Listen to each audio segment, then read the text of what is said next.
I tried, folks. I really tried, but I just can't with this game. I'm Wes, the Explosion, this is the backlog, and I wanted to get through Sonic Chronicles, the Dark Brotherhood, but I just can't. The gist of the plot is that Sonic and his friends finally defeated Eggman once and for all, really and for truly, or so they tell us. Not soon after though, Knuckles goes missing, kidnapped by aliens that show up with evil designs. So here are the most important things to know about the game. First, it's a turn-based RPG by BioWare. When you level up, you choose what stats to concentrate on and also get points to either buy or power up special moves. You have items you can use and equipment you can, equip. You can also find and hatch Chow Eggs, which you can bond with a character to get a bonus in battle, though only one at a time. Perhaps the most significant thing to note though is that everything is controlled by the DS's touchscreen. Need to get through the menu? Use the touchscreen. Have places to go? Drag a stylus across the touchscreen and your character will chase after it. Want all your characters to just dogpile on one enemy? Select the attack option, then select the target, then select the attack option, then select the target, etc. until you finish off the turn. You really might as well sand off your DS's buttons, other than maybe the one for power when you're playing this game, and it's kinda where Dark Brotherhood's problems begin. It ranges from tolerable to irritating to nearly unplayable at points, and I haven't even mentioned the worst instances of their use. While it's neat to have touch controls available, I really have to wonder why they didn't at least include more traditional options. For the overworld, it's like I said. You press down on the screen and your character will move in that direction. It's awkward to say the least, and the game seems to have some perspective problems, you not being able to walk behind things. If there's a building and the roof covers part of the ground from sight, it might as well not exist, like the floor is the only plane the game understands. This leads to getting stuck on a lot of objects. On the plus side, for most of the major paths you need to take, they either lay out a road, a trail of rings, or both. On the other hand, it does make exploring to find stuff like chests and Chow Eggs a confusing pain. This is further exacerbated by one of the game's few neat ideas, character abilities. There are certain objects blocking your path at points that certain characters will be able to circumvent. Sonic can dash around loop-de-loops and ramps, Tails can fly across some gaps, and Amy can break boxes. I like the idea on paper, it feeling like a more fleshed out version of what they did in Sonic Heroes, but there's a few problems with this. First off, it's not always obvious where you can use these abilities.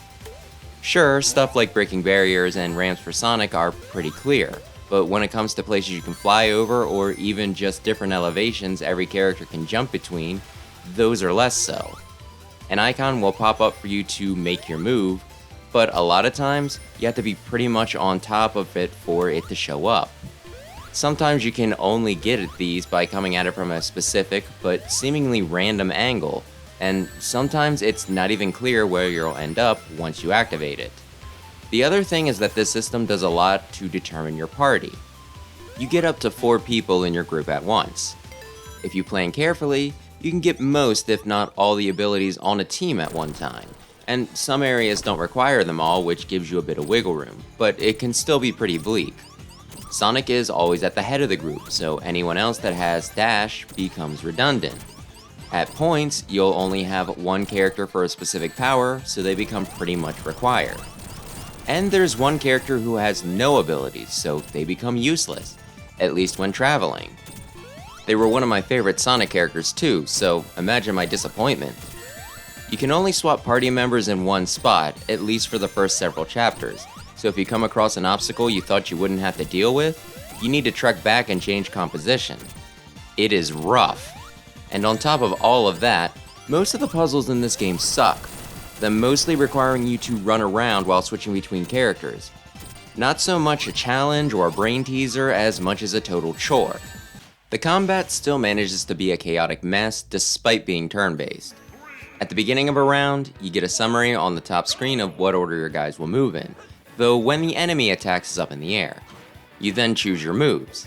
If you choose a special or item, you can then decide what you want to do with your remaining moves with that character. but if you choose attack, you will strike your target for the remainder of your turns. If the enemy happens to die before the turn is up, the remaining strikes will randomly go to one of the remaining foes. For special attacks, you need to perform a series of prompts on the touchscreen, from hitting a certain spot, to dragging along a path, to tapping rapidly, to either pull one off or dodge an incoming one. For some moves, this determines how effective it is, and for others, if you don't hit them all, the whole thing fails.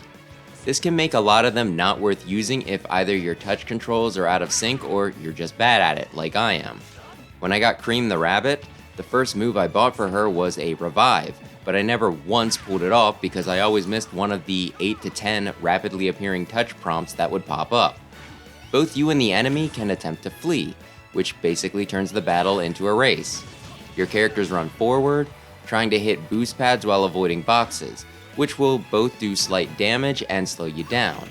You tap a character to jump, and they are pretty floaty, so it's not too bad, but it's still a pain to try and manage 4 characters at once, making this yet another annoyance. The battles are just overall miserable. Everyone is super dodgy, especially opponents, so you can go entire rounds, characters just continually throwing themselves at each other over and over again, with absolutely nothing happening. Some enemies only take 1 damage a hit too, further dragging things out. Some were literal walls. I fought a bulky robot that could fold itself into just a big rectangle. I could have hung posters on it. A lot of enemies also heal. SWAT bots, if you take them out, will revive with a good chunk of health at the beginning of the next round if you don't end things that turn, which also just makes me think of how horribly balanced this game is. At the end of Chapter 3, I had to face a trio of powered up SWAT bots, which were pretty common enemies. They took little damage, dished out a fair bit, and would heal for a third of their health via the annoyance I just mentioned. They were a nightmare to fight, but eventually I did get a well-planned and lucky enough run to win. The next chapter, I had to fight Shadow, a major character and favorite to many, and I beat his butt in. Then I accidentally wandered into the end of chapter boss against a major antagonist that the story was talking up without being prepared for it at all, and I took them out in 2 or 3 rounds. I guess difficulty curves can just screw off. Oh, and when I first hatched some chows, the game suggested that I equip them, and I did, and then some of the elements they added to my attacks were resisted by all the enemies in the area. I get that the chows you get seem to be random, but how are you seriously going to advise me to do something that actively hurts me while you're still teaching me how things work? This game is irredeemable. I would normally mention a few tweaks that could fix things, but everything here is so fundamentally flawed that the only solution would be to scrap the entire thing and try again. It really feels like a punishment to play. If you told me that someone at Sega bribed BioWare to make this as miserable as possible, to prove a point about Sonic not working as an RPG, I'd believe you. I honestly find it hard to believe that anyone could make this big of a train wreck without purposefully sabotaging the engine and scattering obstacles on the tracks. Like I said, I tried to get through this game. There was a part of me that thought I could at least compensate by grinding, and this did take me about halfway through Chapter 5 out of a possible 10, but every encounter was making me frustrated and furious, and I knew that playing any further would be stupid. Some enemies were taking no damage, and others would just refuse to die when they had just a few HP left so that they could self-destruct and one-shot one of my characters. I really don't understand how anyone thought this was okay. Seriously, isn't BioWare supposed to be famous for making some pretty good stuff? Or am I thinking to someone else? If the idea of a Sonic RPG sounds interesting and fun, don't be tempted.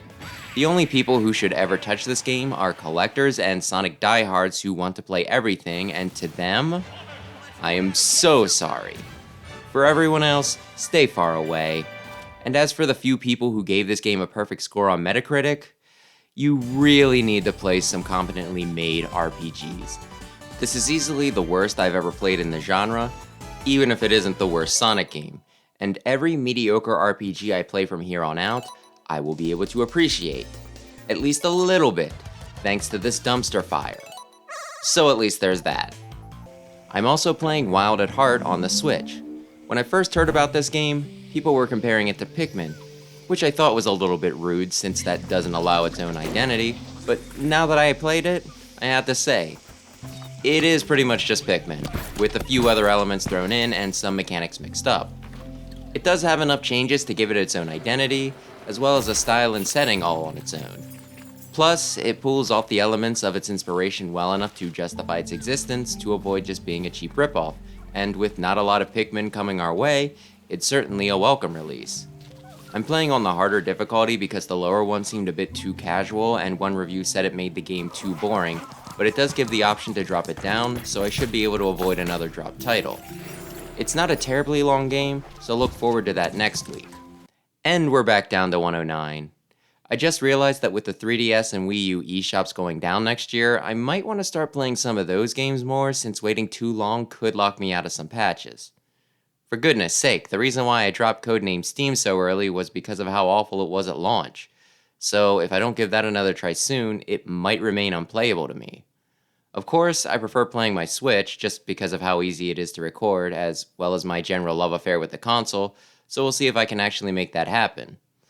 Oh well, for now, thanks for watching. Maybe consider subscribing for more random reviews as I continue to knock more games off the log, as well as Mega Man content, and perhaps I'll see you in the next one.